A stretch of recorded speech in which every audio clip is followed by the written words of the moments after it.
Olá, queridos irmãos, mas vós sois a geração eleita, sacerdócio real, nação santa, povo adquirido para proclamar as virtudes daquele que vos chamou das trevas para a sua maravilhosa luz. A paz de Cristo Jesus. Nossas crianças, jovens, adolescentes, adultos, idosos, minha gratidão sempre ao Pai Eterno pela presença de todos aos sábados aqui na EBD Online. Líderes, missionárias, pastores, Deus abençoe a todos, e eu quero sempre dizer que estamos orando a Deus por cada irmão que acompanha e que cultua todos os sábados na EBD Online para juntos aprendermos a palavra de Deus. Comigo, professor César, pastor Luiz, pastor Adalberto, e hoje o Normando participou várias vezes aqui conosco, mas está sendo agora missionário lá na Bolívia, e aí os irmãos querem dar boas-vindas a ele, se é verdade, diga amém. Graças a Deus. Então, oremos ao Senhor. Vamos iniciar com o irmão missionário, que agora ele é pastor, né? Pastor Normando, orando ao Senhor. Amém. Maravilhoso eterno Deus, Pai de infinita graça e misericórdia, nós somos gratos ao Senhor por uma vez mais reunirmos-nos em Tua presença. Te pedimos, ó Deus, que o Teu Espírito Santo continue capacitando o Teu servo e a nós que estamos aqui para poder apoiar e servir e trazer o conhecimento para todo o Teu povo, Senhor, e para nós também alimentarmos a Tua palavra. Assim, Deus, tudo isso pedimos e apresentamos em nome de Jesus. Amém. Muito bem, queridos, nós estamos na lição de número, pastor Luiz. Lição de número 4, tema: o corpo como templo do Espírito Santo. Primeiro ponto: corpo, propriedade e habitação divina. Subponto 1, comprado e selado. Subponto 2, não sabeis vós. Subponto 3, propriedade e domínio. Segundo ponto: o corpo como tabernáculo. Subponto 1, portador da presença. Subponto 2, tabernáculo e tricotomia. Subponto 3, um tabernáculo guiado. Terceiro ponto, cuidando do templo do Espírito. Subponto 1, fugir da prostituição. Subponto 2, disciplinas espirituais. E subponto 3, disciplinas corporais. Muito bem, nessa colocação que o pastor Luiz está apresentando, nós temos aqui a estrutura do texto da lição, que na primeira parte aí nós temos a forma da retórica de Paulo, quando ele diz não sabeis vós, como está aqui, é uma forma de retórica. Ele começa com essa maneira para provocar os irmãos de Corinto. Chamaríamos isso de locução apologética, ou então essa locução retórica, uma interrogação retórica, que na verdade Paulo ele começa com um grau de certeza, não é isso? Não sabeis vós, para provocar uma reflexão automática. Será uma metodologia do apóstolo São Paulo. Então nessa estrutura nós vemos isso. Nós temos a tese central. Qual é a tese central do texto? Templo do Espírito. Nessa expressão templo, ele já está mostrando que nós pertencemos a alguém, que somos propriedade de alguém, porque quem fez o tabernáculo? Deus. Quem fez o templo? Salomão, para agradar ao Deus Todo-Poderoso, como precisava Davi. Então nós temos aqui como templo a tese central, que na verdade ela é ontológica. Nós temos a expressão vós, não é isso? Ele sai lá da primeira e vem para a segunda pessoa, não é isso? No plural, vós, nós, terceira, nós, segunda, nós, vós, não é isso? Nós, vós, eles, não é isso? Então ele vem para essa categoria, e aqui você tem essa parte central aí da tese de Paulo. E aí tem um caráter judicial. Quando ele fala do caráter judicial, ele fala da sentença que o próprio Deus eterno vai trazer. É uma advertência judicial para aqueles que destroem o santuário de Deus, ok? E aí nós temos uma conclusão final que é bem objetiva, quando ele diz, mas vós sois o templo. Ele reafirma aqui uma construção que na verdade nada mais é do que a comunidade de salvos. A lição, o autor, eles fizeram uma ênfase da antropologia teológica ligando isso aqui com Paulo. Só que Paulo ele está tratando do corpo aqui, não apenas de indivíduo. Ele está tratando do corpo como a igreja, como habitação do Espírito de Deus. Por isso que ele usa santuário e ele usa templo, tabernáculo. Ele usa templo e usa tabernáculo. Então, se vocês perceberem, quando ele fala do vós, ele está falando da construção do corpo de Cristo, a igreja que é convidada a fazer essa construção. É por isso que você vai ter uma linguagem econômica, quando ele fala de redenção. Você vai ter uma linguagem no texto, que seria também uma linguagem sacrificial, quando fala do preço da redenção de Cristo, que ele vai estar envolvido.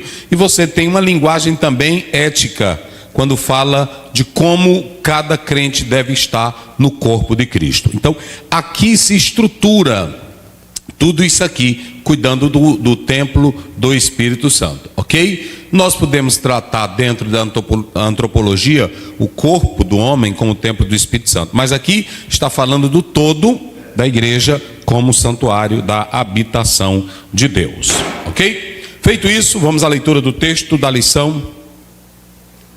Leitura bíblica, lição de número 4, texto áureo.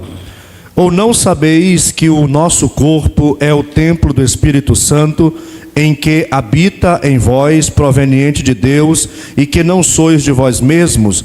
1 Coríntios 6, 19. Sim. Verdade prática.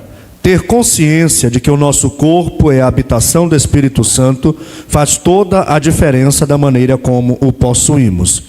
Ter consciência de que o nosso corpo é a habitação do Espírito Santo. É a habitação do Espírito Santo. Faz toda a diferença da maneira como nós o possuímos. Ou seja, o cristão, o homem de Deus, a mulher de Deus, que tem consciência, porque quando você lê o 1 Coríntios capítulo 3, o apóstolo São Paulo ele está falando dessa casa, que é uma construção cujo fundamento é o próprio Cristo.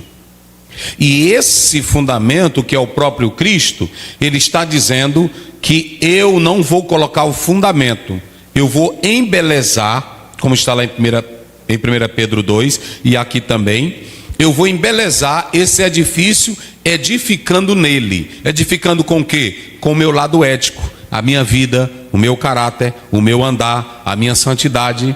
É como um grande prédio, que a cada dia eu ponho nele um pequeno tijolinho. Eu vou colocando um pequeno tijolinho do amor, da verdade, da justiça, da pureza, da santidade. Não se constrói o templo com prostituição, não se constrói o santuário de Deus com adultério, com mentira, com desgraça, não se constrói o santuário de Deus com falsidade. Esse santuário que Paulo quer chamar o corpo, que é a igreja, ele está dizendo que nós contribuímos com o nosso caráter, com a nossa vida de santidade, e se eu tenho consciência que eu faço parte desse projeto, eu vou saber como eu estou edificando. Aqui está uma riqueza muito importante, porque nós temos hoje muitos crentes que querem que o pastor embeleze a casa de Deus, mas a casa de Deus, o templo, o santuário, é embelezado com o nosso caráter, é com a nossa santidade. E se eu tenho consciência que eu sou templo desse Espírito que mora nesta casa, mora nesse templo, eu não vou fazer nada para obstruir, danificar a construção. Tudo que eu for fazer é para embelezar a casa. Isso, me veja isso, é 1 Pedro 2,5. 1 Pedro 2,5. Vamos lá.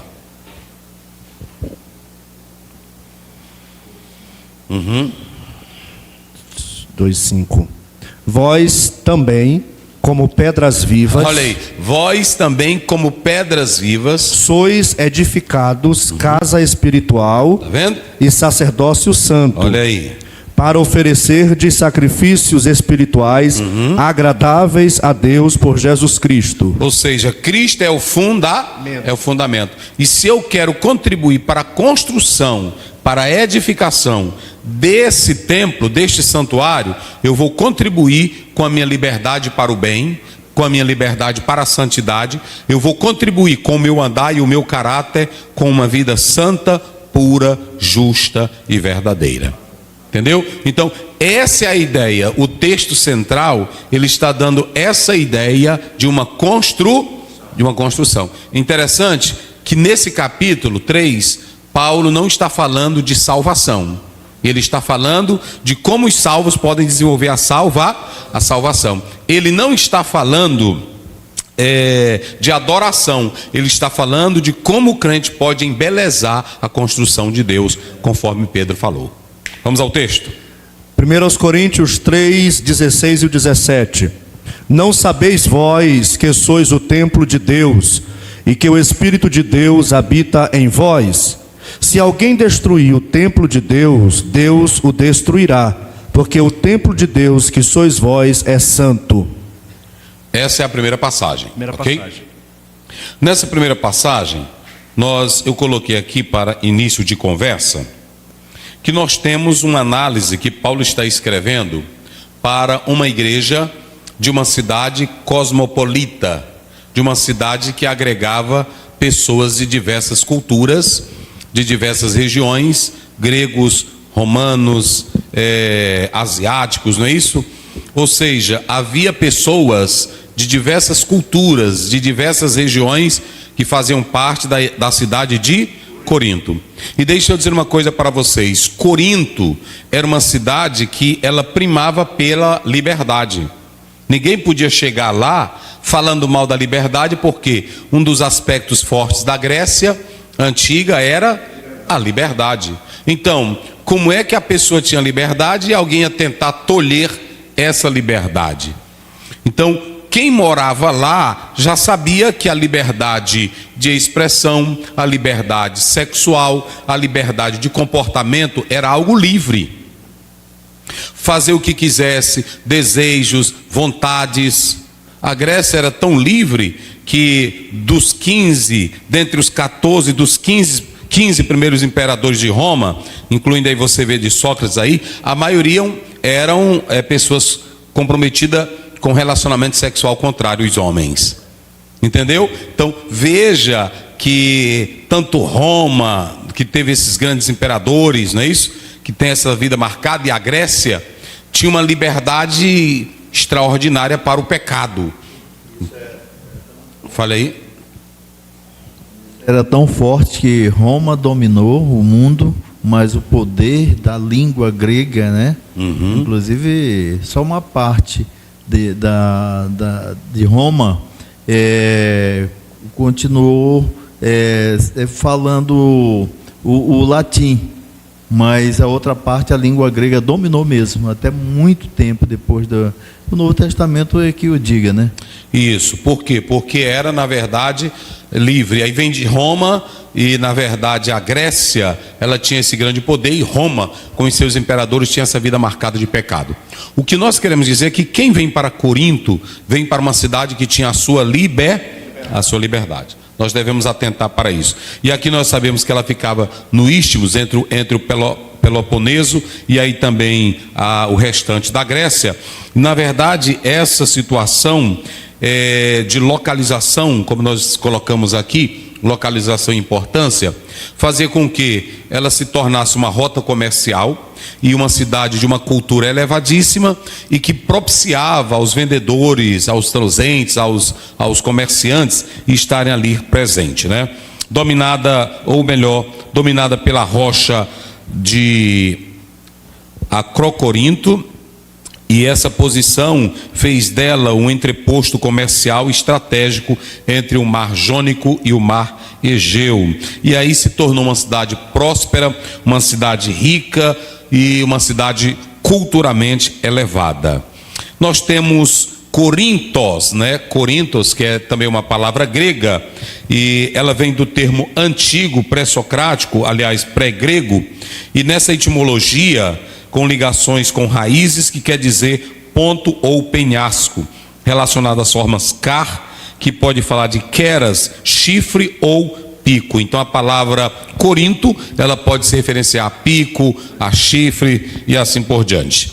Mas no quesito econômico, ela era uma cidade rica, era sede da Federação Corinta do período clássico, ela sofreu algumas destruições em 146.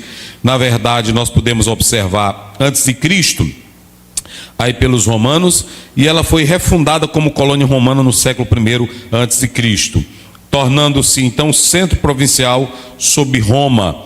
E essa população ela foi moldada, olha aí, grego, romanos, libertos, estrangeiros, e tudo isso trouxe um impacto para a vida social de Corinto. Quando se fala da vida religiosa e pública, moral e pública, já falamos que Corinto é uma cidade livre.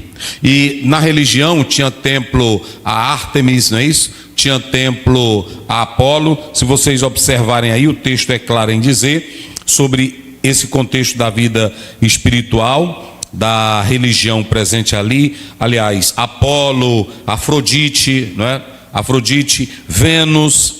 E alguns têm um debate sobre essa questão, se havia prostitutos ou prostitutas cultuais em Corinto.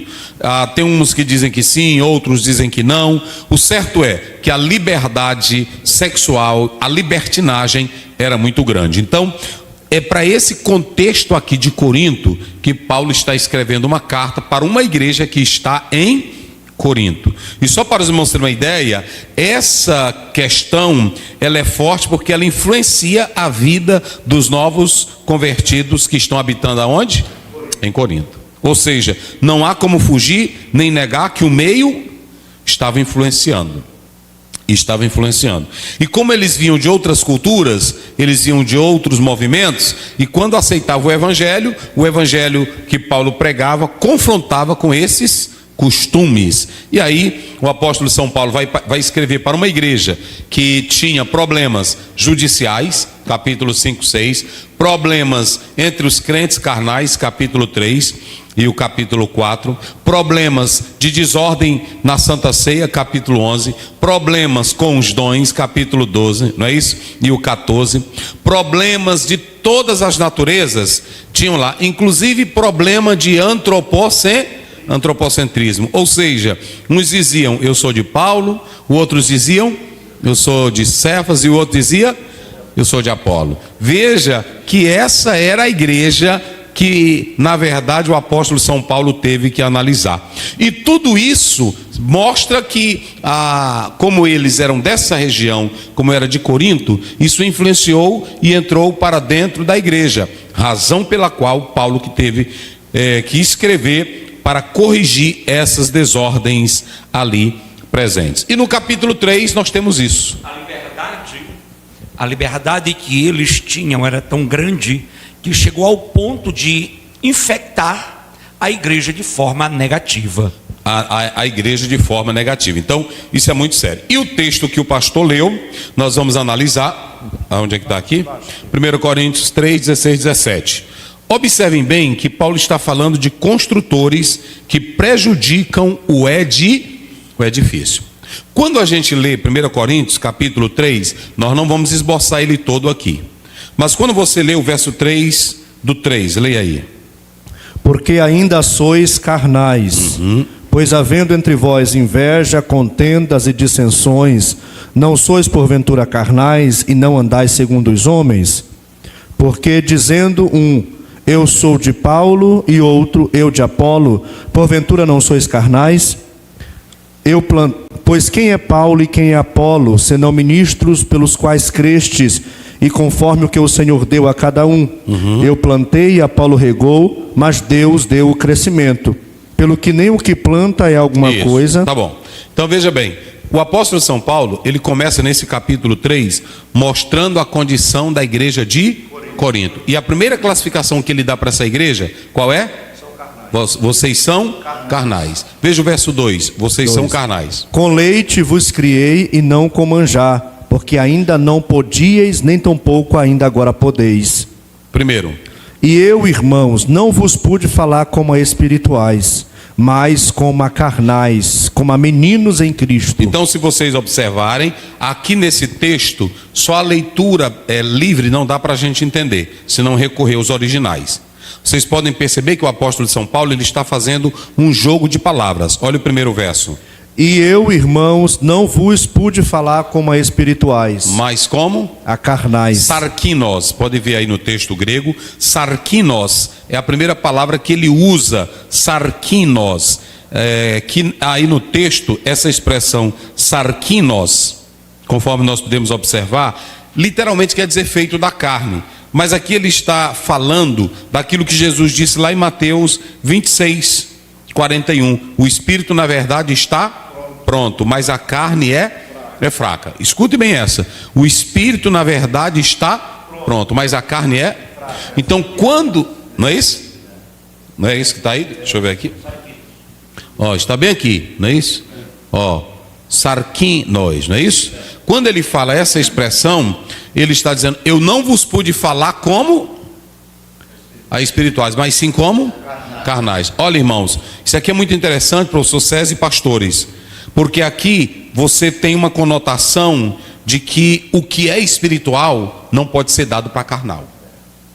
E você perde o tempo querendo envolver quem é espiritual ou quem é carnal dentro do mundo espiritual. Você pode estudar teologia, você pode fazer doutorado, você pode fazer o que quiser, isso é só informação, é leitura. Agora, a perspectiva espiritual é outra coisa. Olha o que Paulo está dizendo: eu não vos pude, irmão. Isso aqui é pesado demais. Olha o discernimento de Paulo. Eu não vos pude falar como a espirituais. Era como se ele estivesse dizendo: vocês não estão preparados no nível de entrar onde eu estou. A dimensão de quem é crente é diferente de quem é carnal. Eu conheço muitos homens que dizem que são cristãos, que são espirituais, que são pastores. O nível de conversa deles é imoral, é terrenal, é ganância, é mulher, é dinheiro. Só fala em dinheiro, só fala em poder, só fala em grandeza. Morrer por Jesus nem se passa na mente dele. Porque são o quê? Olha, quando você vê um missionário ou um pastor que diz assim: eu estou pronto para morrer por Jesus, aí a família diz: rapaz, que negócio é esse? Tu tá louco? É porque ele está no nível de espiritualidade com Deus que não é o teu nível. E Paulo estava dizendo para essa igreja que era como se a igreja estivesse na periferia. Era como se a igreja estivesse no perifástico, não é isso? Ao redor, mas ele estava no nível mais alto. Porque quem anda no Espírito anda no nível mais. A lei do Espírito de vida. Como é que o avião fica mais alto? Ele sobrepõe, ele vai acima da lei da gravidade. Ou seja, quem é espiritual está acima. E quando ele usa essa palavra: eu não vos pude falar como a espirituais, mas como carnais, ele estava dizendo: eu vi que vocês ainda estavam começando a vida de vocês como cristãos. Eles estavam no início, só que eles eram carnais. Se vocês observarem aí, recém-convertidos, eles tinham pequenas fraquezas, eram carnais, mas Paulo estava vendo esse lado dele. Agora, olha o verso 3. Verso 3. Verso 3: porque ainda sois carnais, pois havendo entre vós inveja, contendas e dissensões, não sois porventura carnais. Agora ele vai usar aí no 3, não é isso? O 3. Sarkikos. Observem bem aí, cadê o verso 3 aqui? 3. Está aqui, ó. Sarkikoi. Quando ele usa esse sarkikoi, ele está dizendo o seguinte: vocês agora não são carnais de início. Vocês são carnais já prolongados. Deliberadamente carnais. Ou seja, como eles eram carnais prolongados, eles não deram tempo para beber o leite e depois passar para a carne. Porque quem é bebezinho na fé tem que começar fazendo o quê? E Pedro disse lá em 1 Pedro 2: desejai ardentemente como meninos recém o quê? O genuíno leite, não falsificado, para que por eles vade crescendo. Só que Paulo diz: eu aguentei, porque vocês eram como bebezinhos na fé. Vocês eram meninos recém era como está lá em João 3:5, não é isso? E 3:3. Eles estavam nascendo era bebezinho na fé. Só que agora Paulo diz, mas quando ele está escrevendo a carta, ele diz, mas eu vi que vocês não avançaram, eu vi que vocês não progrediram, e aquilo que era simplesmente uma expressão de fraqueza da carne, agora foi uma fraqueza obstinada. Se atrofiou, vocês não progrediram, vocês não cresceram. Rapaz, que negócio pesado. Controle do seu apetite, ou seja, aqui se vocês analisarem, eles não beberam leite e também não podiam comer a carne, porque a carne fala da palavra já na sua substância, e quando ele usa essa palavra, crianças, meninos, fracos, ele estava falando desse sarquicói, que na verdade era uma obstinação prolongada. Rapaz, eles se tornaram imaturos, eles não cresceram e eles não podiam comer a palavra de Deus, porque não se deram a chance de se alimentar do leite. Aí tem crente que quer a carne, mas não bebeu o leite. Aí fica um meninão na fé. Tem crente que ele é o seguinte, ele quer o reteté, não é isso? Que o reteté não tem nada a ver conosco. Não é isso? Ele quer o reteté, que isso é cor do diabo. Ele quer o reteté, ele quer o movimento, mas ele não passou pelo leite, porque quem bebe leite vai receber a substância para comer o quê? A carne. Inclusive, quando uma pessoa adoece, fica fraquinha, aí na hora que ele sai do hospital, o médico empurra logo panelada nele, empurra como é o nome? Mocotó, empurra feijoada. Não. O que ele dá para ele? Manda dando o que para ele? Um migalzinho, uma canja, para ele fortalecendo o estômago, para depois comer o alimento sólido, forte. Aí quando Paulo diz, vocês são carnais, no verso 1, ele aguentou, mas no 3 ele diz, não, essa carnalidade de vocês já é já é obstinada. E aí prestem bem atenção. E por que eu estou começando? Porque são esses homens que vão trazer prejuízo para o É por isso que eu não posso explicar só os 2 versos, senão você não vai entender. Não é assim? Como é que diz os 2 versos da lição? 2 versos da lição. Não sabeis vós que o templo de Deus, que sois o templo de Deus, e que o Espírito de Deus habita em vós? Se alguém destruir o templo de Deus, Deus o destruirá. Então veja bem, se alguém destruir o tem alguém que vai destruir. Tem. E quem é alguém que vai destruir? Quem vai destruir é o crente carnal professo. Quem vai destruir é o crente que nunca bebeu leite e que não comeu a carne.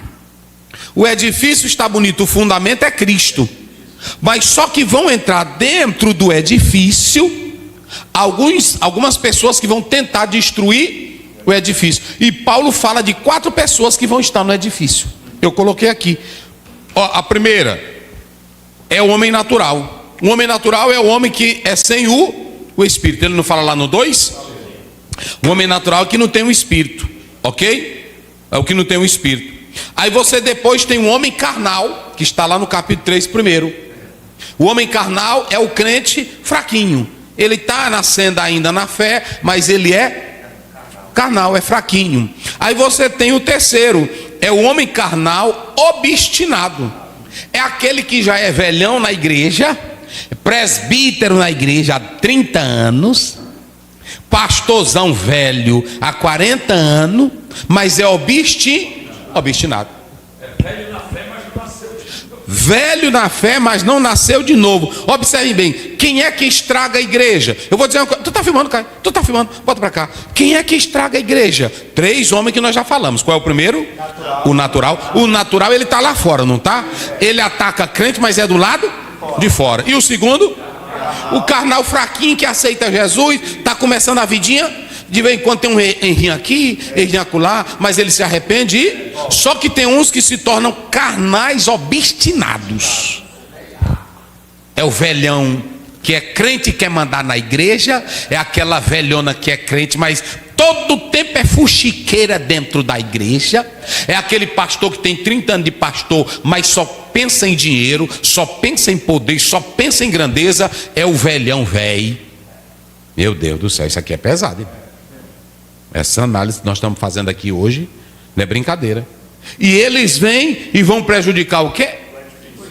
Porque todos os três aqui, se entrarem na igreja, vão fazer o quê? Vão destruir. E aqui, preste bem atenção, tem alguma coisa nesse texto falando do diabo? Não fala do diabo. Hein? Tem, e aqui vocês podem observar, quando você lê Mateus 16:18, Jesus diz: as portas do inferno não prevalecerão contra a Bíblia nunca diz que o diabo vai destruir, mas Paulo está dizendo aqui que tem alguém que pode destruir o corpo. E é o diabo? É o crente velho.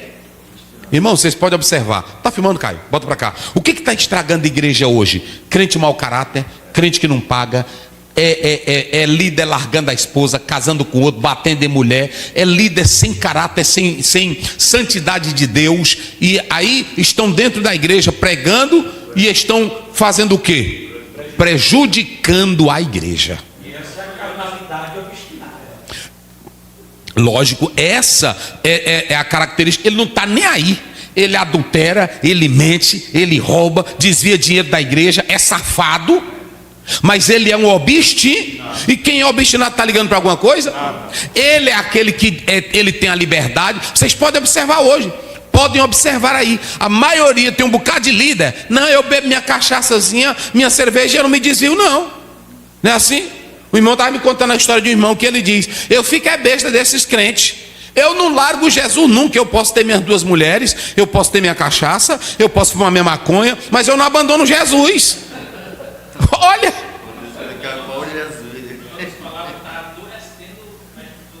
ele está adoecendo porque ele prejudica. Gente, isso é tão sério. Nesse capítulo aqui, Paulo fala de um homem só, que por causa de uma questão sexual, ele vai prejudicar todo o edifício. Então nós estamos falando de 4 pessoas que podem estar no edifício, e só tem uma que contribui para o edifício. Qual é? Só o homem espiritual. Meu Deus do céu. Esse homem espiritual não é menino. Esse homem espiritual tem maturidade. Esse homem espiritual sabe o que ele quer, porque o começo da lição que o pastor leu: vós sois o templo do... E quando eu tenho consciência que eu sou o templo, eu vou deixar entrar coisa no templo que não presta? Mas tem gente que traz para o edifício 3 materiais. Vamos lá, 3:3 aí. 3:3. Acho que é o 3:3. É o 3:5, vai.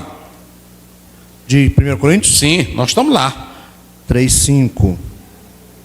Porque ainda sou... Não, acho que é 3:3. Que é fundamento. E se alguém sobre este fundamento formar um edifício de ouro, sim, prata, pedras preciosas, madeira, feno, palha, a obra de cada um se manifestará. Na verdade, o dia a declarará, porque pelo fogo será descoberta, e o fogo provará qual seja a obra de cada um. Preste bem atenção aqui agora, para os irmãos entenderem. Nós estamos falando da construção do santuário ou do templo, que é quem é? A igreja.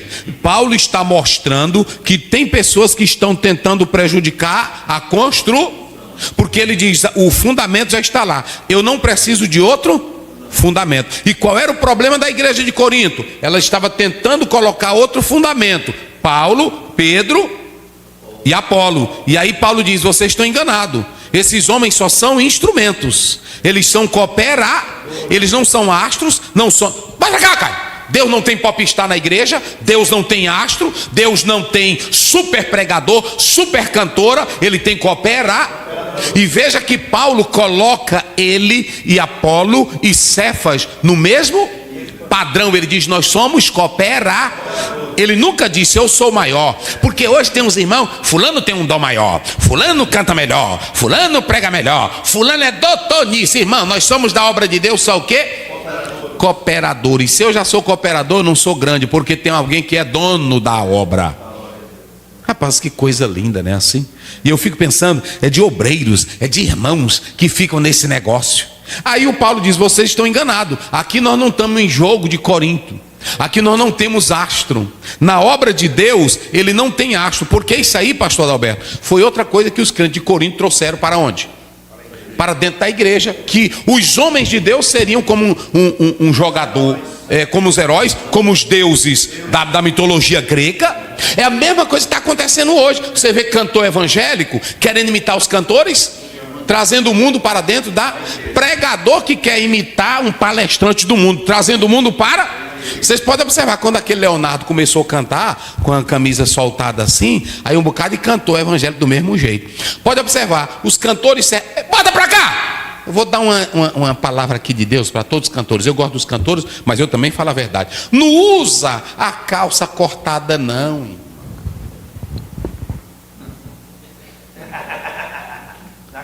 Ele vai cantar. Como é? Calça divisa de fogo. Aí ele vai cantar. Faça isso não. Não é assim que eles fazem? E isso aqui tinha antigamente na igreja? Quem foi que começou com isso? O mundo. Aí lá vem. Olha, fica de né? Assim, olha. Não é assim? Irmão, ele quer imitar quem? O mundo. Tinha isso antigamente? Não tinha. Aí Paulo está dizendo, são essas coisas que prejudicam o quê?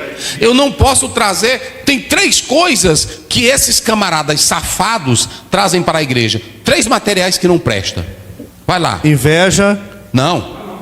É lá do material, rapaz. Lá do material. Porque que madeira, feno e palha. Pronto, quais são os 3 que eles trazem? Madeira, vamos lá, feno e palha. Devagar. Madeira, feno e palha. Preste bem atenção. Perecível. Qualquer coisa come.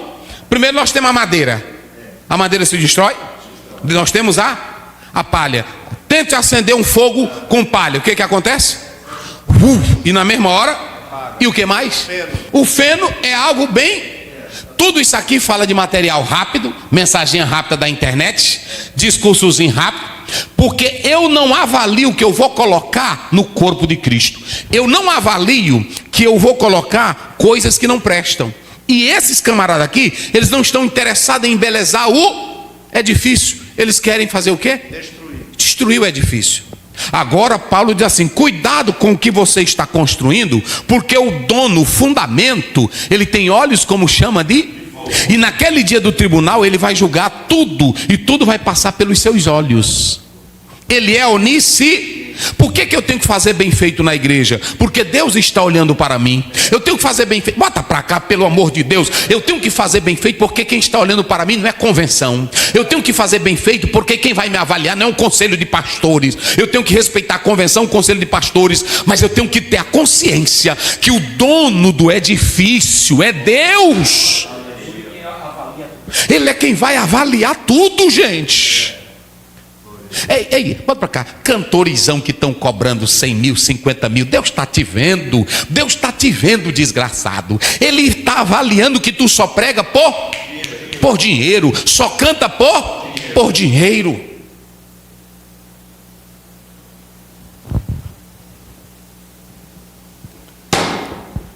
Mas ele tem olhos como chama de... Agora tem uns que vêm para casa e trazem 3 materiais. Quais são os 3 materiais? Ouro, ele prata. quer. Irmão, quem sabe que o corpo é de Cristo? Quem sabe que o edifício é de Cristo? Quem sabe que ele comprou isso aqui com o seu sangue? Vai trazer bobagem para isso aqui? Vai trazer elementos que não prestam para isso aqui? Por isso que dói dentro de mim ver tantas pessoas destruindo o santuário, trazendo para o santuário, como diz Levítico 10, não é isso? Fogo estranho. Trazendo para a casa de Deus o que não presta. Meu Deus. Esses 3 construtores que não prestam, nós já falamos. Só tem um que quer embelezar a construção. Quem é? Um homem espiritual. E quem é um homem espiritual? Somos nós. É a igreja que sabe que Jesus comprou ela pelo seu próprio sangue. E quando você lê Atos 20, Paulo diz assim: tenham cuidado, porque depois da minha partida vão entrar 2 coisas, vão sair. de dentro em vós, e depois também vão entrar. Ou seja, a igreja vai ser atacada de dois lados. De onde? De dentro? De fora. Vamos lá, bem forte. De onde? De dentro e de fora. E veja se ela não está sendo atacada hoje mais pelos de dentro. Quem é que manda mais dizendo bobagem na internet? É os de dentro. Pesado isso. Mas o bom construtor, ele sabe que Jesus vai lhe julgar. Ele traz o quê? Ouro, prata, pedras preciosas. Pronto. Então vamos lá. Eu não gosto muito de usar analogia. Aí tem pregador que pega cada uma dessas partes aí. Eu não sou contra, não. Aí eles pegam cada uma dessa parte aí, o ouro, a prata. Mas o apóstolo São Paulo não estava com isso em mente. Ele só estava querendo comparar uma construção bem feita. Porque é o seguinte: quando você vai fazer a sua casa, que você quer morar nela, qual é o material que você bota? Eu duvido se você vai construir uma casa e pega a madeira mais podre ou fraca. Pega a melhor, e o piso, e o forro, e a geladeira. E agora imagine construir esse edifício de Deus. Então vamos lá, só para vocês terem uma ideia. Aí o apóstolo São Paulo, ele diz que não adianta você fazer mal feito, porque se você fizer mal feito, um dia ele vai ser mas quando você fizer bem feito, passará pelo crivo divino, e aí você será louvado pelo próprio Deus. Amém? Então agora nós vamos chegar na parte importante. Aí o apóstolo São Paulo, ele mostrando que tem esses três construtores, não é isso? Três construtores que podem prejudicar a obra, mas um que abençoa a obra. E esse construtor, é muito interessante, irmãos, que quando o apóstolo São Paulo, ele fala aí desses construtores, não é isso? Aí desses construtores, ele fala também dessa particularidade que eu quero mostrar aqui para vocês. Verso 12, leia o verso 12. Verso 12. Isso. E se alguém sobre este fundamento formar um edifício de ouro, prata, pedras preciosas, madeira, feno, palha. 13. A obra de cada um se manifestará. Na verdade, o dia a declarará, porque pelo fogo será descoberta. Tu leu o verso 12, não foi? Li o 12. E o verso 14? 14 diz o seguinte: se a obra que alguém edificou nessa parte permanecer, esse receberá galardão. Pronto, presta atenção. Aí é o primeiro que edifica com o sabedoria. Ele não quer coisa perecível, passageira. Ele quer colocar no santuário coisas boas, permanente. Agora veja o verso 15. 15. Se a obra de alguém se queimar, sofrerá detrimento. Aí é o construtor tolo. Porque ele está construindo, mas vai ter o que para ele? Sofrimento. E aí quando você pega agora o verso 17. 17. Se alguém destruir o templo de Deus, Deus o destruirá, porque o templo de Deus que sois vós é santo. Aí você tem, na verdade, agora um trabalho duradouro. Então você tem um que faz o trabalho como sábio, o outro que não é sábio e o outro que é tolo, que é o verso 17. Ou seja, se eu sei que ele tem olhos, eu leio o texto e eu sei que ele vai julgar, por que eu não construo bem? O construtor sábio, o não sábio e o tolo vão trazer prejuízos para si mesmo. Aí que o apóstolo São Paulo, ele vai chegar no verso que nós temos aí da lição. Vamos lá. Que é o verso 17. Se alguém destruir o templo de Deus, Deus o destruirá. Sim. Porque o templo de Deus... Vamos lá. Se alguém destruir o templo de Deus, Deus o destruirá. Qual é o tipo de construtor que está aqui? O não sábio e o tolo. Não. É lá o primeiro que eu falei. Qual é? Nós falamos de 4 pessoas que estão presentes. Natural. O carnal. Não, aí o carnal, obstinado. Quem é que quer acabar com isso aqui? O obstinado. Por que ele quer? Porque nada é dele. Quando ele diz, vós sois o templo, se é meu, eu vou cuidar. Mas ele tem alguma coisa aqui? Ele não tem nada. É o mesmo que o mercenário. Falei, senão o povo não vai ouvir. É o mesmo que o mercenário. Ele está cuidando das ovelhas, mas quando ele vê que o perigo está ali, ele vai embora e abandona tudo. Afinal, não é dele? Não é dele, ele não está ligando para nada. Vocês pensam que um teólogo liberal está ligando para um crentezinho humilde que serve a Deus lá no mato? Vocês pensam que a maioria desses aí que estão em podcast, que nunca foram visitar alguém num presídio, expulsar um demônio, não sabe o que é uma dor de um luto, não sabe o que é um sofrimento, vocês pensam que eles estão ligando para o rebanho do Senhor? traduzindo Bíblia só para ganhar dinheiro, vendendo livros só para ganhar dinheiro. Ou seja, esse construtor, ele prejudica, porque ele não é um cristão verdadeiro, ele é um crente carnal obstinado. Tem teólogo hoje aí que é um carnal obstinado, defendendo o casamento contrário, defendendo ideias marxistas, diabólicas.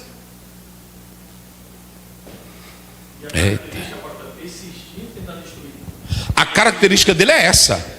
Ele não quer saber. Vocês pensam, olha, o pastor Normando falou uma coisa séria ali. Hoje nós temos pessoas desviadas, nós temos pessoas que são apóstatas, que eles frequentaram a igreja. Vocês podem observar. Tu está filmando, Caio?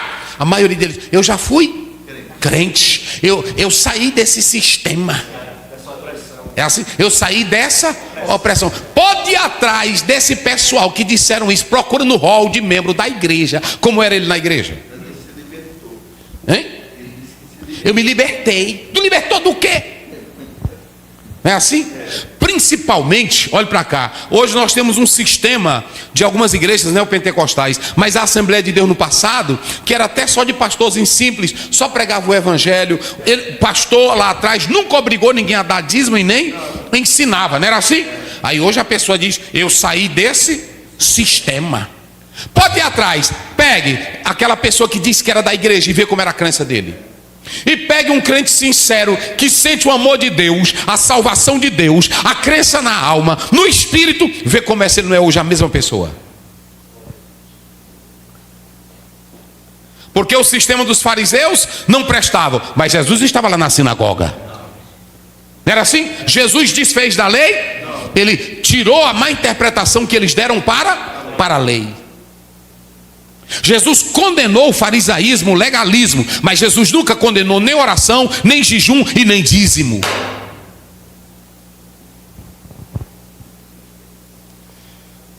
Jesus condenou o abuso no templo, mas não condenou o templo. Agora, hoje, quem quer prejudicar são essas pessoas. E é o crente perverso, carnal, que está dentro da... Veja aí Gálatas 2,4, rapidinho. 2 Pedro 2. Gálatas 2,4. Por isso, por causa dos falsos irmãos que se tinham entremetido e secretamente entraram a espiar a nossa liberdade que temos em Jesus Cristo, para nos porem em servidão. Tinha uns dos dias de Paulo que dizia que ele também era liberto. E aí Paulo está dizendo, tem uns falsos irmãos. Já tinha naquele tempo. E aí quando você vai para Pedro, vamos ver aí, é muito grande, mas eu vou citar aí, 2 Pedro 2. Vê só do primeiro em diante para ver. E também houve entre o povo falsos profetas. Aí. Como entre vós haverá também falsos doutores, que introduzirão encobertamente heresias de perdição e negarão que o Senhor os resgatou. Eu pergunto, esses falsos irmãos estão ligando para o corpo? Esses falsos profetas e falsos doutores estão ligando para a igreja? Eles estão edificando o santuário? Eles têm vida santa? Eles buscam servir a Deus? Eles são a favor da prostituição, a favor do adultério, a favor da vida promíscua, a favor de tudo que não presta. Pode beber, pode jogar, pode namorar, pode adulterar. Vê o verso 22. Eles não prestam. De Pedro? Sim, na mesma 2:22. Isso. Deste modo sobreveio-lhes o que por um verdadeiro provérbio se diz: o cão voltou ao seu próprio vômito, a porca lavada ao espojadouro da lama. Vai pra cá. Eu fui muito tempo escravizado por esse sistema legalista de religião e eu estou fora. Tu voltou para a tua porcaria. Tu voltou para o teu baldeamento. Tu voltou para o teu vômito. Tu voltou para a tua lama. Aí tem irmão que diz assim: meu Deus, eu nunca imaginei o teólogo fulano de tal agora. Sabe o que está lá em Apocalipse que João diz? Quem é limpo e quem é sujo. E agora Pedro está dizendo aqui, falsos doutores, falsos profetas, e Paulo diz falsos e falsos apóstolos, e tem até a igreja do Satã, não tem no Apocalipse? Vocês são sinagogas do quê? Então todos esses que andam dizendo, eu larguei isso, eu larguei, tu voltou para o teu próprio vômito, tu voltou para a tua própria lama. Aí.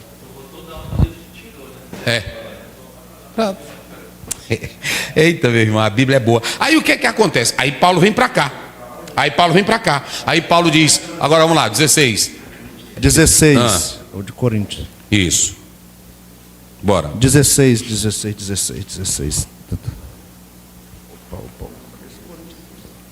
16. Não sabeis vós que sois o templo de Deus. Agora preste minha atenção. Agora, o apóstolo São Paulo, ele dá a ideia que Cristo é o fundamento, não é isso? Aonde a igreja está edificada. E ele pega essa metáfora e ele usa, vós sois o templo de Deus. E o que mais? Vós sois o templo de Deus e que o Espírito de Deus habita em nós. Sois templo, são santuário. Aqui a ideia dele são essas três que eu coloquei aqui. Qual é a primeira que eu coloquei aí? Vamos lá? É o quê? Eclesiológico, não é isso? Aqui na verdade, quando ele usa templo e santuário, ele quer romper com a ideia do natural e seguir para o espiritual. Ele quer trazer para a ideia do sagrado. Mas vós, quando ele diz vós, vocês podem morar em Corinto, mas vocês não são de... Lá em Corinto pode ter imoralidade, pode ter todo tipo de vergonhice, mas vocês são um templo de... E se eu sou o templo de Deus, eu não vou trazer porcaria para o templo. Eu não vou trazer desgraça para o templo. Meu Deus do céu. A primeira coisa aí é eclesiológica. A própria comunidade, ela passa a ter a ideia de que ela é separada. Malaquias 3,18, outra vez vereis a diferença. Levítico 19,2, sede santo porque o Senhor sou santo. Em segundo lugar, nós temos o pneumatológico. O que é isso, pastor Aziel? O pneumatológico, que o critério da santidade da igreja não são os ritos, não são as ordenanças. O critério da santidade da igreja é o quê? É o Espírito Santo. Eu sou santo porque dentro de mim tem alguém promovendo a minha santidade. Quem é ele? É o Espírito Santo de Deus. Ele me guia na verdade, me guia na santidade, me guia na justiça. Porque tem igreja que cumpre ritos, tem igreja que só se interessa com as normas. Mas olhem para cá, ritos não promovem vida, normas não promovem também não. Agora o Espírito Santo dentro de nós promove a vida que agrada a Deus. Agora vem o mais interessante. A irmã que está cheia do Espírito Santo, será que ela vai usar uma roupa sensual para provocar? O irmão que está cheio do Espírito Santo, ele vai querer imitar o mundo na igreja? Então essa é a diferença. E o problema é que às vezes os pastores querem forçar os crentes a fazerem isso e não funciona, porque isso aqui é uma ação do Espírito. Por isso que meu dever é pregar e ensinar. Quem quiser ouvir, amém. Eita. A mudança nesse aspecto, ela tem que vir de dentro para fora, movido pelo Espírito Santo. Eu me lembro quando eu aceitei a Cristo, aí eu fui para a igreja a primeira vez. Olha só como é a coisa. Eu era cabeludão, muito doido, era brinco, era tudo. Aí o irmão chegou e disse: olha, eu tenho que tirar isso. Eu disse: eu pensei que era o Espírito Santo que mudava, aqui são vocês. Eu posso me congregar assim? Pode. Um ano depois eu fiquei de frente do espelho e digo: meu Deus, que coisa é essa? Eu fui e tirei tudo. Uma mudança de dentro para fora, ou seja, o Espírito Santo dentro leva a pessoa a uma vida de santidade sem o desejo de voltar àquelas práticas. Sem a imposição. Porque o Espírito Santo implanta essa nova natureza, não é isso? Fala aí, ó, ele está falando ali. E o próprio Jesus, pastor, falou em João 14, 26, mas aquele Consolador, Espírito Santo, que o Pai enviará em meu nome, vos ensinará todas as coisas e vos fará lembrar de tudo quanto vos tenho dito. Ou seja, o Espírito Santo trazendo ao crente a santidade e a pregação que Jesus deixou para os discípulos, para nós. E aí ele provoca em nós e vai trazendo essa consciência, né? E em terceiro lugar, nós temos aqui o lado ético comunitário. Aqui o que é que acontece? Nesse lado ético comunitário, cada crente vai sabendo da sua responsabilidade. E outra coisa, se ele sabe da sua responsabilidade, ele sabe que não pode fazer nem trazer atitudes que comprometam a vida comunitária. É aqui, irmão, como é que eu sou crente? Olha, é muito fácil eu ir para a internet. Eu quero dizer que essa Bíblia de vocês tem muitos erros.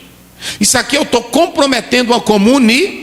Na comunidade. Agora, olha, irmão, se o irmão vem me perguntar, pastor, eu li isso aqui, como é isso aqui? Não, irmão, isso aqui na verdade vem de várias traduções, mas no original quer dizer isso, não é assim? Agora, quem não tem compromisso com a comunidade, diz o que quer, fala o que não quer. E o apóstolo São Paulo está mostrando aqui essa importância que nós devemos manter e que nós devemos ter essa estrutura. Amém? Vamos agora para o outro capítulo. 6. Que é o 3, não é isso? 6, 15 a 20. Você botou do 12. Mas pode ir do 6 mesmo, só para a gente... Do 6. Uhum. Tá. Mas o irmão vai a juízo com o irmão, e isso perante infiéis. Na verdade, é já realmente uma falta entre vós terdes demandas uns com os outros, porque não sofreis antes a injustiça, porque não sofreis antes o dano, mas vós mesmos fazeis a injustiça e fazeis o dano, e isso aos seus próprios irmãos. Não sabeis que os injustos não hão de herdar o reino de Deus? Não erreis, nem devassos, nem idólatras, nem adúlteros, nem efeminados, nem sodomitas, nem ladrões, nem avarentos, nem bêbados, nem maldizentes, nem roubadores herdarão o reino de Deus. E é o que alguns têm sido, mas haveis sido lavados, mas haveis sido santificados, mas haveis sido justificados em nome do Senhor Jesus e pelo Espírito do nosso Deus. Até o verso dele lá, né? O verso lá da lição, qual é? Da lição até o 20. Até o 20, bora. Todas as coisas me são lícitas, mas nem todas me convêm. Todas as coisas me são lícitas, mas eu não me deixarei dominar por nenhuma. Os manjares são para o ventre, e o ventre para os manjares. Deus, porém, aniquilará tanto um quanto o outro. Mas o corpo não é para a prostituição, senão para o Senhor, e o Senhor para o corpo. Ora, Deus, que também ressuscitou o Senhor, nos ressuscitará a nós pelo seu poder. Não sabeis vós que os vossos corpos são membros de Cristo? Tomarei, pois, os membros de Cristo e falo-los-eis membros de uma meretriz? Não, por certo. Ou não sabeis vós que o que se ajunta com a meretriz faz um corpo com ela? Porque serão, disse, dois numa só carne. Mas o que se ajunta com o Senhor é um mesmo espírito.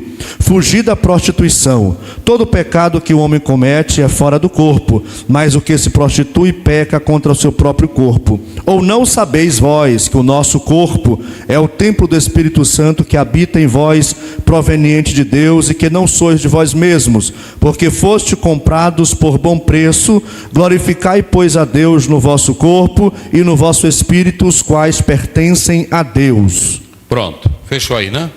Verso 20. Então vamos analisar. O que nós temos aqui no verso 20? Eu esqueci de pedir para o pastor Luiz analisar, mas nós temos aqui no 6, 12 a 20. Por que eu coloquei do 6, 12 a 20? Porque a ideia de liberdade trouxe a frouxidão moral para a igreja. Olha como isso é sério. Porque aquela ideia dos coríntios, crentes que estavam lá, ele diz assim: se não há restrição para o alimento, que é um desejo, então também não pode haver restrição para os desejos sexuais. E a ideia de liberdade, de fazer o que quiser, foi que trouxe essa frouxidão para a igreja. De modo que essa frouxidão, ela contribuiu mais para a carnalidade, mais para a intriga, mais para a briga, mais para as concorrências das coisas mundanas. E é interessante que quando nós atentamos aqui para Paulo, ele faz a pergunta: se não há essa restrição, conforme vocês podem ver aí, então eles poderiam praticar todo tipo de pecado. É aí que entra a tripla ocorrência. Está aqui, pastor? Aí, ó, o motivo da tríplice ocorrência. O motivo da tríplice ocorrência. Vamos ver, não sabeis. Veja aí os 3 versos: 15, 16, 19. Não sabeis vós que os vossos corpos são membros de Cristo? 16. Não sabeis vós que o que se ajunta com a meretriz faz um corpo com ela? Sim. E o 19. Ou não sabeis vós que o nosso corpo é templo do Espírito que habita em vós, proveniente de Deus? Nós estamos observando que eu falei no início, que aqui nós temos uma apologética de Paulo com essa forma para despertar neles, por meio desse recurso metodológico dele, de retórica, de provocar. Paulo tinha certeza que a igreja era o quê? Templo do Espírito. Lá no capítulo 3 ele falou do templo, e aqui ele está falando agora do santuário. Mas são linguagens do velho, que só quer dar a ideia do quê? que eu falei, a ideia do sagrado, para manter o sagrado. Então, nesse caso, nós que fazemos parte do corpo de Cristo, ainda que haja uma distribuição individual, vós sois, cada um de vós, mas ali ele está falando do corpo, que é a igreja. E se Cristo está aqui, já é um local sagrado, ou seja, meu corpo agora é templo do Espírito Santo, porque eu nasci de novo e ele está dentro de mim.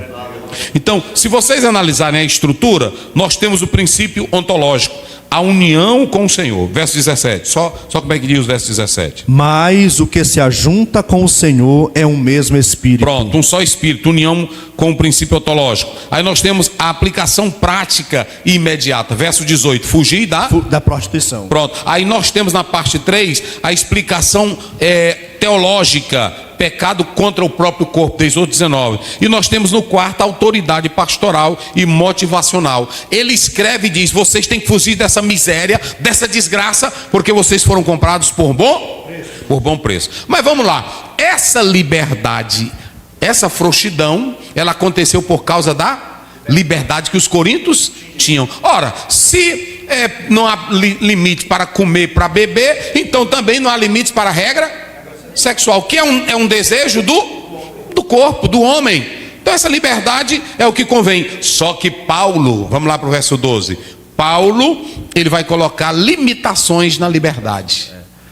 Todas as coisas me são lícitas. Todas as coisas me são lícitas, Mas nem todas convêm. mas nem todas convêm. Todas as coisas são lícitas, mas eu não me deixarei dominar por nenhuma. Então ele coloca duas coisas para evitar, para controlar essa liberdade. Quais são as duas? Prudência. Todas as coisas me são, mas nem todas.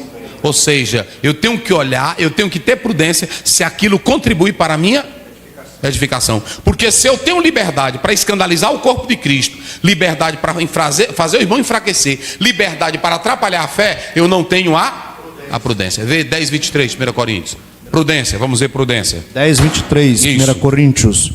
Todas as coisas me são lícitas, mas nem todas convêm. Todas as coisas são lícitas, mas nem todas edificam. Aí ele fala da segunda, autocontrole, porque nesse autocontrole ele diz lícitas e eu posso ter muitas coisas, mas eu não posso estar debaixo do poder e tem gente que quem domina são as coisas. Porque tem gente que diz: eu sou livre, eu faço o que eu quero, eu digo o que eu quero. Nem no Brasil, que é um país democrático, que você pode, um país democrático, o Estado de Direito, você não pode falar o que você quer do jeito que você quer, porque se você falar, mas é responsabilizado pela lei. Não é assim? Então a tua liberdade, ela tem que ter duas coisas. Ela tem que ter o quê? Até onde isso aqui é bom para o meu irmão? Até onde isso aqui contribui para o reino de Cristo? Será se eu vestir essa calça acochada para ir cantar, vale a pena? Prudência, gente. Tem pessoas que têm liberdade, mas não têm a prudência. E o autocontrole é lícito, tudo é lícito, mas não me deixarei dominar. E aí o que acontece? Eles diziam, olha o verso 13 aí, rapidinho, vamos lá. 13. Os manjares são para o ventre e o ventre para os manjares. Os manjares são para o ventre e o ventre para... Ele dizia o seguinte: não, do jeito que a comida que entra para o estômago desce para lá, é a fornicação, é o adultério, é o sexo. Aí o apóstolo São Paulo diz: não, é aqui que nós vamos analisar. Não, senhores, a partir do momento que vocês aceitam a Cristo, o corpo de vocês foi criado para quem? Para glorificar o Senhor. Porque tem uma coisa: a ovelha pode se separar do pastor, a ovelha pode sair do rebanho, o galho pode ser cortado da árvore. Agora, a união com Deus, quem separará? Porque os dois se tornam uma só carne. E quando entra a fornicação, você não pega o corpo e só pega, porque tem pecado com o corpo e tem pecado fora do corpo. Quando você pega, por exemplo, com o pecado no corpo, você pode observar que está se ligando a uma outra pessoa. E aí você chama uma terceira que não tem comunhão com aquilo que se tornou um só espírito com o Senhor. Porque o pecado no corpo, com o corpo, aliás, pecado com o corpo, é quando eu como demais e meu bucho cresce. É beber Coca-Cola demais, é beber açúcar demais, suco, e contrair o quê? Você está pecando com o... Agora, pecado no corpo é trazer o que não tem comunhão com o Senhor. Quando Deus diz evite a prostituição, é porque você está trazendo o quê? Chamando um terceiro para o relacionamento. A Bíblia diz em Gênesis 2:4, os dois serão o quê? E quando bota um terceiro? Quebrou a união. Então, é isso que Paulo está mostrando aqui. Poligamia. E Paulo não está tratando do corpo aqui de maneira como os gregos entendiam. O corpo não presta para nada, o corpo não tem utilidade. Agora ele diz que quando o Senhor entra no corpo e no espírito do homem, ele se torna um com o homem, inseparável. No demais, esse corpo, ele não pode ser jogado no mundo como se com a morte ele fosse destruído. O corpo é para a glória de Deus e também para a ressurreição. Então, se eu sei disso, eu tenho que edificar, não como um tolo, mas como um construtor sábio. Rapaz, que coisa. Eita, rapaz. Aí o apóstolo São Paulo, ele só tem um recado, que está no verso 18, que José fez ele, quando você lê o 39, verso 1, não é isso? O que foi que José fez? Ou seja, tem um mandamento que nós nunca podemos escapar dele, é o mandamento de fugir. Ele não disse assim, segurem, aguente. Mulher, ele disse o quê? Fuja. Ao diabo resiste, mas a mulher fuja dela. Então, só para vocês terem uma ideia, aí quando você lê o 19, olha aí o 19. Ou não sabeis que o nosso corpo é templo do Espírito Santo, que habita em vós, proveniente de Deus, e que não sois de vós mesmos? O corpo de cada um de vós, o corpo do crente, individualmente, é templo do Espírito Santo. Aí quando você vai para o 20, olha aí o 20, vamos 20, lá. porque fostes comprados por bom preço, glorificai, pois, a Deus no vosso corpo e no vosso espírito, os quais pertencem a Deus. Vocês estão vendo aqui? Duas coisas importantes. A primeira coisa, se o Deus eterno comprou o crente com o sangue de Jesus, de quem é o corpo agora? Dele. Está lá em 1 Pedro 1, 18, 19. Não é assim? Ou seja, é a ele pagou um preço.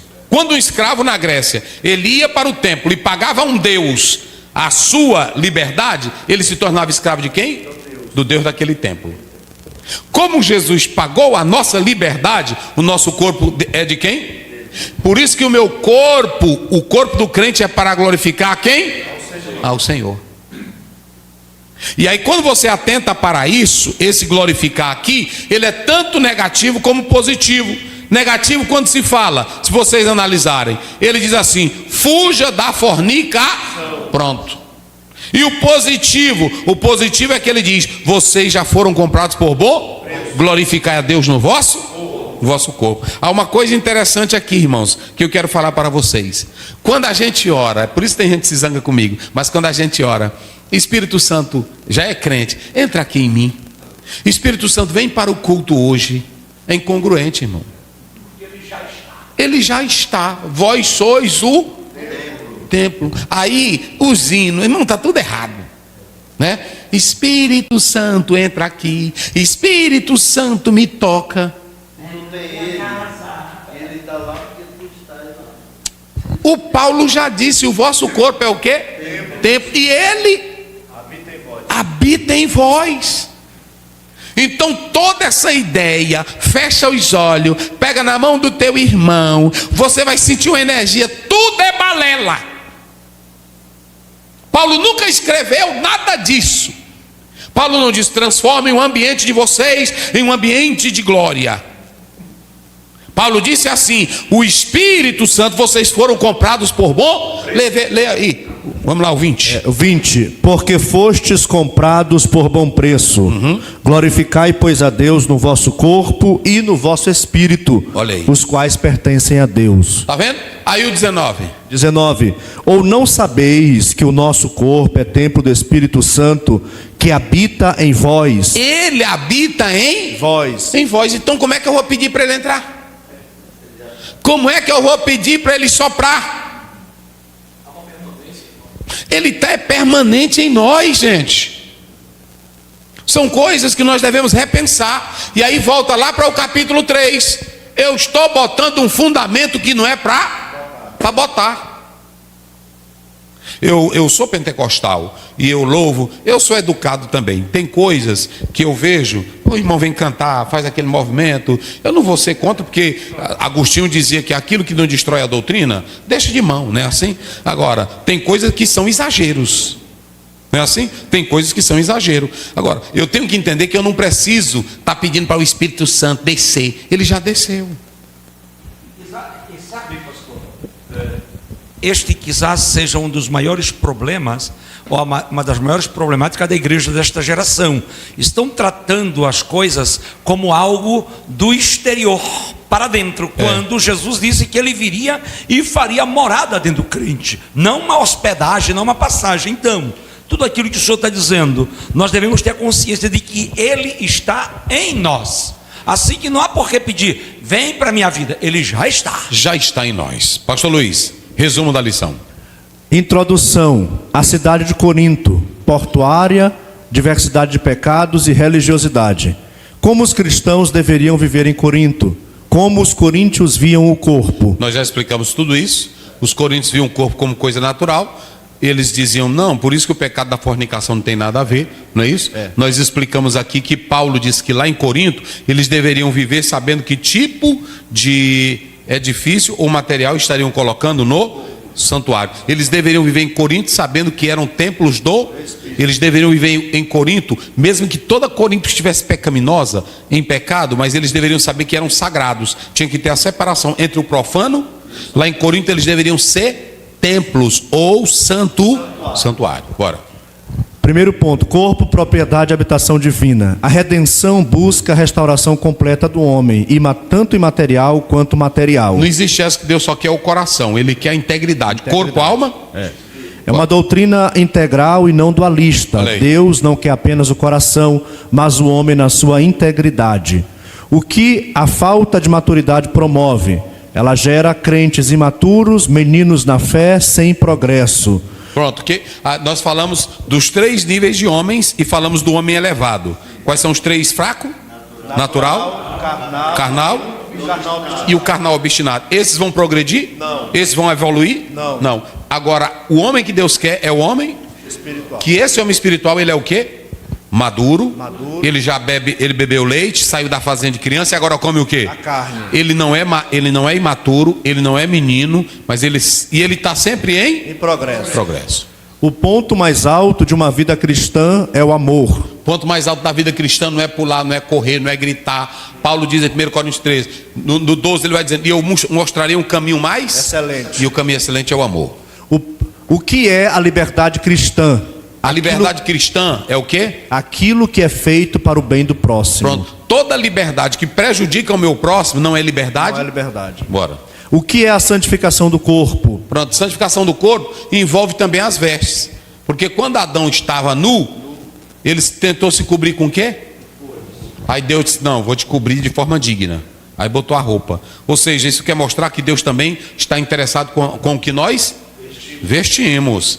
Viu, meus irmãos? Deus está interessado com o que nós vestimos. Porque se a irmã, ela é crente e ela anda com a roupa sensual na igreja, dentro do quarto com o marido, pode. Porque é para ele. Agora, na igreja, ou também os homens que não sabem vestir a calça. Como eu falei agora há pouco. Essa calça glorifica a Deus? Então nós temos que analisar isso. Deus e as nossas vestes. Deus é o proprietário do nosso corpo. Ele possui direito absoluto e vivemos para a sua glória. Por que ele possui direito absoluto? Porque ele nos comprou. Ele é o dono da nossa vida, ele é o proprietário. Segundo ponto, corpo como tabernáculo. A sacralidade do corpo. Deus está nele. A tricotomia no tabernáculo. O pátio representa a parte externa do homem, que é o corpo. O lugar santo representa a alma. E o lugar santíssimo, o espírito. O pastor Eurico Baxter, naquela teologia dele, e Antônio Gilberto, Severino Pedro da Silva, todos comungam com essa mesma ideia, pegando a tipologia do tabernáculo para comparar com o nosso corpo. Lembrando os irmãos que toda a tipologia do tabernáculo fala de quem? Jesus. Pronto. Deus guia a nossa movimentação física. Ou seja, Deus está interessado na integridade completa do homem. Até no levantar, no correr, no comer, no beber, Deus está interessado. Terceiro ponto, cuidando do templo do espírito, coisas que comprometem a sacralidade do corpo, prostituição, dentre outros pecados sexuais. Nós temos pecados que trazem prejuízo para o corpo, que é pecado no corpo. E nós temos o pecado fora do corpo, que compromete esse pecado no corpo, ou com o corpo, ele traz prejuízo para a sociedade. Quando a igreja fica passiva, ela não reage. Ela traz escândalo, porque se nós pregamos o evangelho que transforma, que muda a vida, e a igreja aceita o pecado de adultério, a mentira, ela não disciplina, como é que a comunidade vai olhar para nós? Sem crédito. Sem crédito. Vamos lá. O que compromete a santidade da comunidade e a pregação do evangelho? Pronto, compromete a santidade da igreja, a pregação do evangelho. Aquele irmão que adultera e o pastor, com medo de perder ele, ou o dízimo dele, não disciplina. Aquela irmã que não presta, o pastor também passa a mão porque ela dá dinheiro para ele, e aí pronto. E isso compromete perante a igreja e a sociedade? O evangelho. Outra, mocidade pecaminosa, jovem na prostituição, bebedeira, vida sem oração, tudo compromete perante a comunidade, porque ela vê que a igreja não tem vida exemplar. Disciplinas espirituais, jejum, oração e estudo da palavra. Quem quer manter o corpo espiritual, a saúde espiritual em dias, não pode faltar com o quê? Jejum, oração, estudo da palavra. São as disciplinas espirituais. Vamos. As bênçãos das disciplinas. Pronto, o apóstolo São Paulo diz isso: o exercício para pouco, Aproveita. mas a piedade, Para tudo é proveitoso. ele não está sendo contra o exercício, mas ele está dizendo que o exercício para a alma e o espírito, e também para o corpo. Para o corpo. São as 3 disciplinas. Cuidando do corpo, alimentação, descanso e exercício físico. Ou seja, o corpo é perecível para esta vida, mas para eu manter meu corpo em dia, eu tenho que manter o quê? Alimentação saudável, descanso, tem que ter um momento de dormir e atividade física. Deus abençoe. Vamos orar com o professor César, pastor Adalberto das bênçãos. Eterno Deus, Pai Celestial, te louvamos nesta noite pela essa oportunidade, por tudo que já ouvimos e aprendemos da tua parte. Continue abençoando todo o teu povo, qualquer parte desse planeta, abençoando, guardando, dando vitória. Continue com cada um de nós, nossos familiares, abençoe e nos guarde no sangue de Jesus. Continue abençoando teu servo, teu filho, professor pastor Aziel, guardando no teu sangue, protegendo, usando tuas mãos poderosamente, ajudando, juntamente com a sua família, ministério, igreja, projetos, meu Deus.